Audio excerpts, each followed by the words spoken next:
Bharatiya Janata party की नरेंद्र मोदी सरकार ने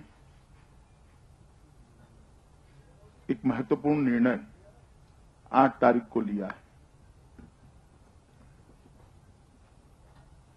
500 और 1000 के जो नोट, पुराने नोट जो चलन में थे, उसको 8 तारीख की रात को 12 बजे से अवैध घोषित किया गया है। एक ही फैसले से सरकार ने काले धन के खिलाफ सरकार की जो लड़ाई है, वो लड़ाई को एक महत्वपूर्ण मोड़ पर लाकर खड़ा कर दिया है। इसके साथ साथ सारी आतंकी गतिविधियों से जुड़े हुए कई संगठन और आतंकवादियों को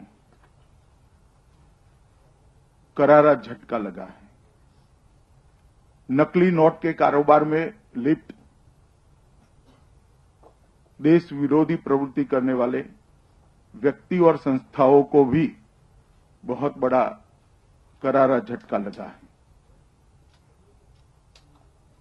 ड्रग के कारोबारी और हवाला के माध्यम से देश के अर्थतंत्र को खोखला करने वाले सारे लोगों को एक इस प्रकार का आघात लगा है, जिसमें से उभरने में बहुत समय लगेगा।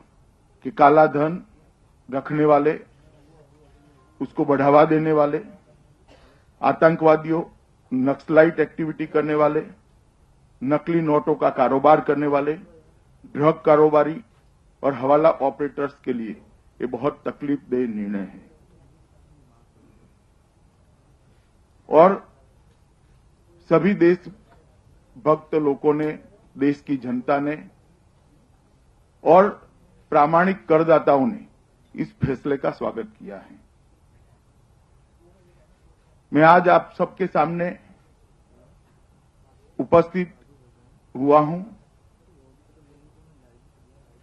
उस वक्त मैं ये बात को स्पष्ट कर देना चाहता हूं कि इस फैसले से किसी भी प्रामाणिक करदाता ने डरने की कोई जरूरत नहीं है।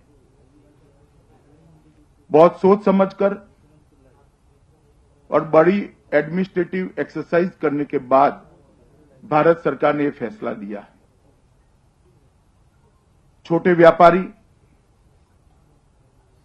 अपने घर को चलाने में व्यस्त गृहिणी, प्रामाणिक करदाता, किसान, मजदूर और गरीब, सबके हितों की सरकार रक्षा करेगी और इस प्रकार की व्यवस्था भी करी है।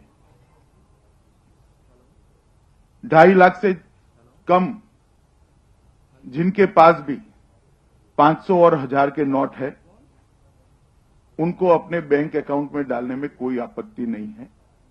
ना उनको किसी भी इंक्वायरी या किसी भी प्रकार की पूछताछ का सामना करना पड़ेगा। तो मैं मानता हूं कि जो मध्यम वर्ग के लोग हैं, गरीब है, छोटे व्यापारी है, इनको किसी भी प्रकार की दिक्कत का सामना नहीं करना पड़ेगा। 31 दिसंबर तक इन नोटों को सभी राष्ट्रीयकृत बैंकों में स्वीकार कर दिया जाएगा, तो किसी को हड़बड़ी का भी सामना करने की जरूरत नहीं है। दिसंबर के अंतिम दिन तक ये सारे नोट जो प्रामाणिक करदाताओं के हैं, छोटे लोगों के हैं, गरीबों के हैं, गृहिणियों के हैं, व्यापारियों के हैं, किसानों के हैं, छोटे व्यापारियों के हैं, वो सभी को स्वीकार कर लिया जाएगा। इसमें किसी को भी कोई हड़बड़ी में आने की जरूरत नहीं है। विगत 2 दिन से जिस प्रकार से बैंक और बैंक के कर्मचारी जनता का सहयोग कर रहे हैं, मैं हृदय से भारतीय जनता पार्टी की ओर से उनका अभिनंदन करना चाहता हूं। भ्रष्टाचार के विरुद्ध और एक स्वच्छ समाज बनाने की मुहिम जो नरेंद्र मोदी सरकार ने शुरू की है, उसमें मैं अपील करता हूं कि देश के सभी लोग इस मुहिम में जुड़े और इसका समर्थन कर उसको गति दें। पूरे देश में जहां जहां से भी फीडबैक मिल रहे हैं, सभी लोग इसका स्वागत कर रहे हैं। भारत सरकार ने भी जहां जहां कमियां नजर आती है, उसको तत्काल सुधार करने के लिए एक टीम बनाई है और वो टीम तत्काल उस पर निर्णय भी कर रही है। जैसे 3 दिन तक टोल टैक्स को माफ कर देश भर के सभी टोल नाकों पे जो व्हीकल्स थे उनको ये तकलीफ से मुक्ति देने का काम किया। रेलवे स्टेशन, बस स्टेशन, सरकारी अस्पताल, हर जगह पे पुराने नोटों को स्वीकार किया गया है। सरकारी भुगतान जितने भी है, चाहे वो टेलीफोन का हो, बिजली का हो, पानी का हो, उसमें भी पुराने नोटों को स्वीकार कर लिया गया है और एक अच्छी सुचारू व्यवस्था के माध्यम से एक परिवर्तन को स्वीकृत कराने का संवेदनशील प्रयास किया है। फिर भी हो सकता है कि कुछ तकलीफ पड़े। मैं आज देश की जनता को अपील करने आया हूं कि एक बहुत बड़ा फायदा देश के अर्थतंत्र को हो, ऐसा कठोर कदम भारत सरकार ने उठाया है। हो सकता है लंबी लाइनें लगी हो, शुरुआत में एटीएम में से नोट निकालने में कोई तकलीफ भी पड़ती हो, उसके प्रति सभी संवेदना रखते हुए मैं अपील करना चाहता हूं कि भारत सरकार के साहसी कदम को जनता समर्थन दे, क्योंकि देश के अर्थतंत्र से फर्जी नोट, जाली नोट निकालना और काले धन को निकालना ये बहुत जरूरी है। एक ऐसा नासूर बनकर ये हमारे अर्थतंत्र को पीड़ा दे रहा है जिसके रहते देश आगे नहीं बढ़ सकता है। मित्रों, इसीलिए मैं आज अपील करने के लिए यहां पर आया हूं। एक और भी बात मैं निश्चित रूप से कहना चाहता हूं कि 2 दिन से अलग अलग राजनीतिक पार्टियों की प्रतिक्रिया पूरे देश की जनता देख रही है, हम भी देख रहे हैं।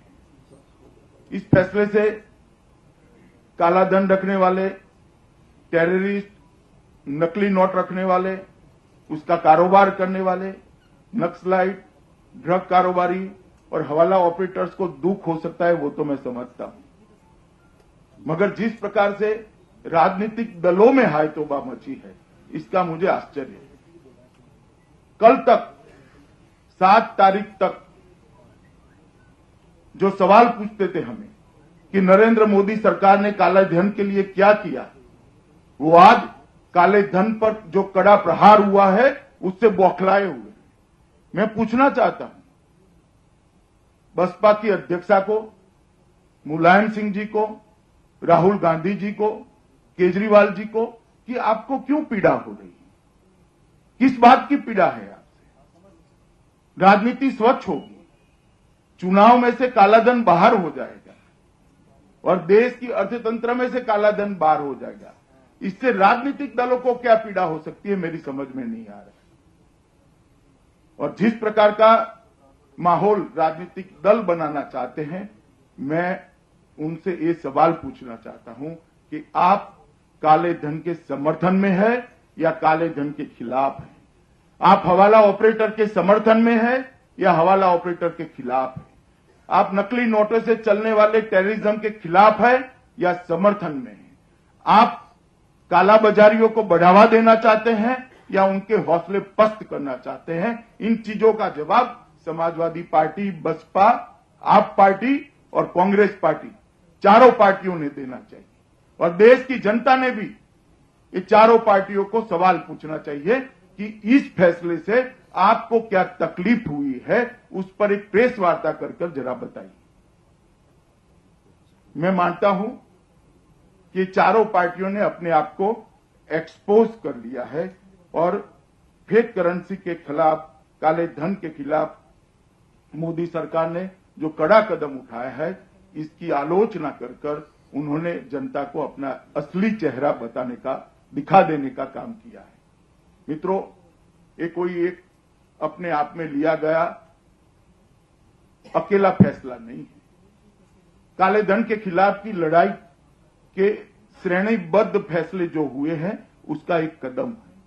सबसे पहले इस सरकार ने जनधन योजना लाकर सभी परिवार में बैंक अकाउंट पहुंचाने का काम किया। उसके बाद में एसआईटी को जितनी भी सूचनाएं प्राप्त थी विदेशों में काले धन की, वो सारी सूचनाएं सौंपकर उस पर जांच करने के लिए अधिकार दे दिए। उसके बाद में काफी देशों के साथ काले धन की सूचनाओं को साझा करने के लिए एग्रीमेंट किए।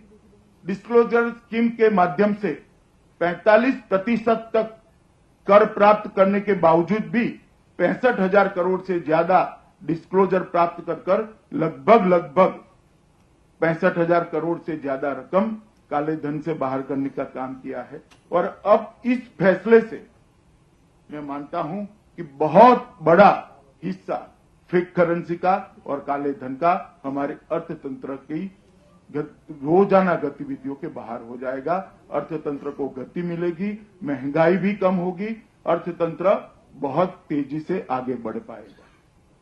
इस फैसले की सर्वदूर प्रशंसा हो रही है। तकलीफ थोड़ी पड़ने के बावजूद भी देश का नागरिक उसकी प्रशंसा कर रहा है। और मैं मीडिया के मित्रों को भी एक निवेदन करना चाहता हूं कि आप भी जनता का हौसला बढ़ाइए। परिवर्तन करने वाले फैसले जब होते हैं तब कुछ लोगों को तकलीफ जरूर होती है। देश की जनता की तकलीफ में मीडिया उनके साथ रहे और उनका मार्गदर्शन करे। उनके मन में जो बेजा भय उत्पन्न किया जा रहा है अफवाहें फैलाकर, उससे मुक्त कराने का काम मीडिया करे और मीडिया सरकार के इस फैसले को आम जनता तक पहुंचाए। ये अपील मैं मीडिया को भी करना चाहता हूं। और मैं फिर से एक बार बैंक के कर्मचारी जो छुट्टियों के दिन में भी बड़ी बड़ी लाइनों को फेस कर और बड़े अच्छे तरीके से ये जो परिवर्तन हो रहा है उसमें सहयोग कर रहे हैं। और देश की जनता का छोटा से छोटा आदमी भी इस फैसले का समर्थन करने के साथ साथ तकलीफ को भी सहन कर रहा है। उन सभी का अभिनंदन करता हूं और फिर से एक बार नरेंद्र मोदी सरकार को और देश के प्रधानमंत्री जी को लाख लाख अभिनंदन भारतीय जनता पार्टी की ओर से करता हूं। धन्यवाद। पूर्व राष्ट्रपति डॉक्टर राजेंद्र प्रसाद जी ने एक बार सरदार वल्लभ भाई पटेल की जयंती के अवसर पर बोलते हुए कहा था कि जिस व्यक्तित्व ने भारत को एक एकता दिलाई है, भारत को एकजुट करने का काम किया है,